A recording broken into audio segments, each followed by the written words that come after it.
ఎట్టాగుండే పాప తొలి చూపే చుట్టుకుంటే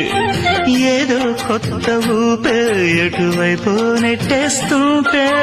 ఉండుండి ఎటుంచో ఒక నవ్వే తాకుతోంది మొత్తంగా ప్రపంచం మహగమ్మత్తుగా ఉంది ప్రేమంటే ఇంతేనేమో బాగుందే ఏమైనా నాకు కూడా కొత్తేనయ్యో ఏం చేద్దాం ఈ పైన కాస్తైనా కంగారు తగ్గాలి కాదన్ను ఏం చేసినా సరసం ఇంకా ఎక్కువైతే చచా చిచి తప్పదయ్యో అప్పుడే ఇట్ట ప్రేమ బళ్ళో అయితే గీతే ఎందుకయ్యో అమ్మహా అంటామరు అయ్యరే అయ్యరే కమ్మహా ఉండేటప్పుడు అరే